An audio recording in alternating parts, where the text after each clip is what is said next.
खबर लखनऊ से है, जहां सांप्रदायिक माहौल बिगाड़ने की कोशिश की गई है। आखिर क्या कुछ पूरा मामला है, बता रहे हैं हमारे संवाददाता मोहम्मद अमान। राजधानी लखनऊ के एक जगह पे गौ अवशेष मिलने पे उस समय हड़कंप मच गया, जिस समय सभी लोग अपने अपने घरों पे सुकून से बैठे हुए थे। मामला पूरा थाना मदयगंज का बताया जा रहा है। थाना मदयगंज के त्रिवेणी नगर में हनुमान मंदिर जो प्राचीन बताया जाता है, वहां पे गाय के बछड़े का सर मिलने के बाद स्थानीय लोगों में काफी रोष देखने को मिला। काफी जो स्थानीय लोग थे काफी गुस्से में दिखाई दे रहे थे उस पूरे मामले को लेकर। जिस समय हड़कंप मचा, स्थानीय पुलिस मौके पहुंचती है, पूरे मामले की जांच पड़ताल करती है। जांच पड़ताल करने के बाद जब सीसीटीवी खंगाले आते हैं तो सीसीटीवी में यह साफ तौर से दिखता है कि वो जो गौ अवशेष थे उसको एक कुत्ते के द्वारा मुंह में दबा के लाया गया था। लेकिन ये जांच का विषय है कि वो कुत्ता किस जगह से उठा के लाया था और वहां पे जो गौ अवशेष थे वो किसने डाले थे।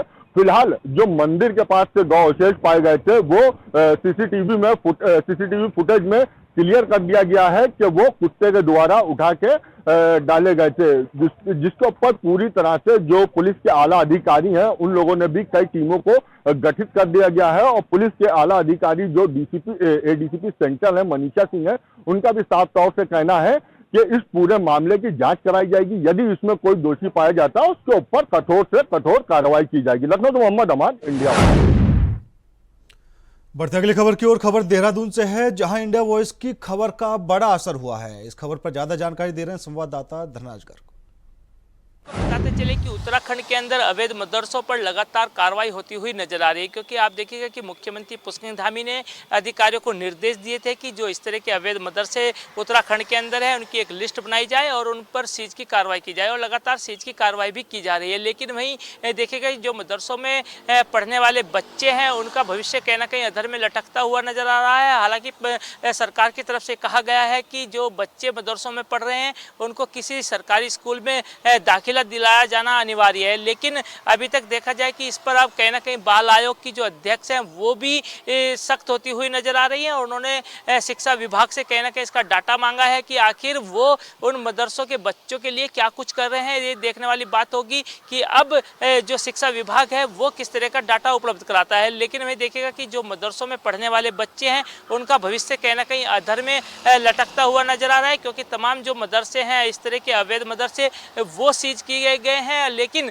जो वहाँ पर पढ़ने वाले बच्चे हैं उनको अभी तक किसी भी स्कूल में दाखिला नहीं दिया गया है, ना ही कोई ऐसा आदेश जारी किया गया है कि उनका दाखिला कहाँ पर होगा, किस तरीके से उनकी पढ़ाई होगी, किस तरीके से उनका जो भविष्य है उसको सुधारने का काम किया जाएगा। इसको लेकर कहीं ना कहीं देखा जाए कि एक भ्रांति कहीं ना कहीं जनता के अंदर भी बनी हुई है, क्योंकि जनता का मानना है कि जो बच्चे वहाँ पढ़ रहे हैं उनका भविष्य अधर में ना लटके, उसके लिए कहीं ना कहीं सरकार को एक ठोस कदम जरूर उठाना होगा और उनका दाखिला किसी स्कूल में कराना होगा जिससे कि वो अपना भविष्य उज्जवल कर सके।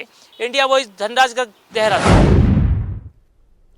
बढ़ते अगली खबर की ओर। छत्तीसगढ़ सरकार की कैबिनेट ने अंग्रेजी शराब भट्टी खोलने का फैसला लिया है। खबर पर ज्यादा जानकारी दे रहे हैं संवाददाता प्रदीप माहेश्वरी। बंदी को लेकर भारतीय जनता पार्टी छत्तीसगढ़ में वापस आई थी।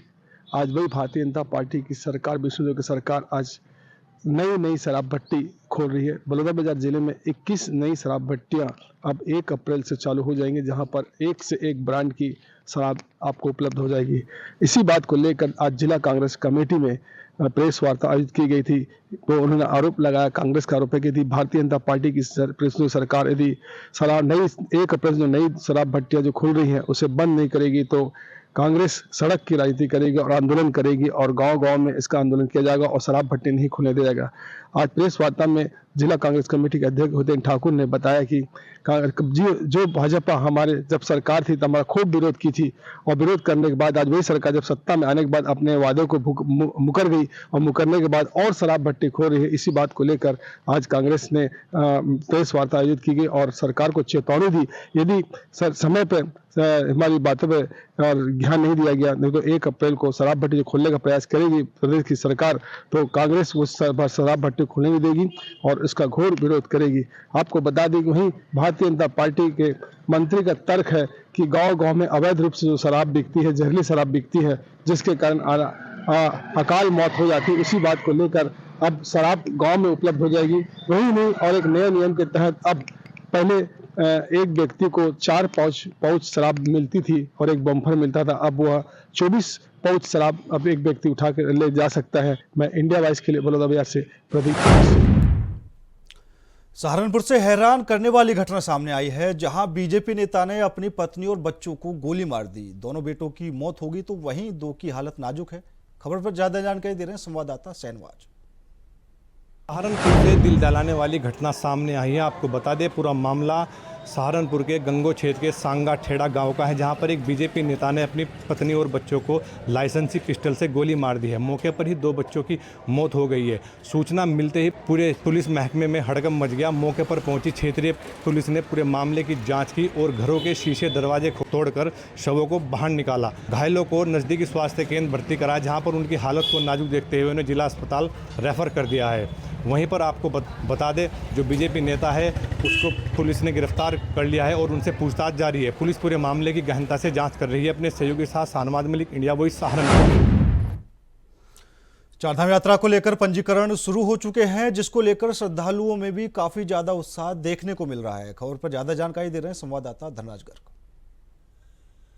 आपको बताते चले कि उत्तराखंड की चारधाम यात्रा जल्दी ही शुरू होने वाली है, यानी कि 30 अप्रैल से चारधाम यात्रा शुरू हो चुकी होगी और उससे पहले जो पंजीकरण की प्रक्रिया है वो शुरू हो चुकी है। और आपको बताते चले कि 2 दिन के अंदर ही 3 लाख से भी अधिक जो श्रद्धालु हैं उन्होंने चारधाम यात्रा के लिए पंजीकरण किया है, यानी कि 3,81,000 के करीब जो पंजीकरण है वो हो चुके हैं। और सबसे बड़ी बात यह है कि इस बार आधार कार्ड की अनिवार्यता कहीं ना कहीं इस पंजीकरण में रखी गई है, क्योंकि आप देखिएगा कि लगातार देखा जाता है कि चारधाम यात्रा कहीं ना कहीं एक तरीके से ऐतिहासिक मानी जाती है, क्योंकि लाखों की तादाद में जो श्रद्धालु हैं वो चारधाम यात्रा पे आते हैं। और अब इस बार भी माना जा रहा है कि 50 लाख से अधिक का जो आंकड़ा है उसको श्रद्धालु कहीं ना कहीं पार करते हुए नजर आएंगे। और आप देखिएगा कि इससे कहीं ना कहीं जो स्थानीय निवासी हैं या फिर कहा जाए जो व्यवसायी हैं जो चारधाम यात्रा से जुड़े हुए हैं, उनके चेहरे पर कहीं ना कहीं हंसी नजर आ रही है, क्योंकि एक तरीके से देखा जाए कि जो उनकी जीविका है वो कहीं ना कहीं चारधाम यात्रा से चलती है,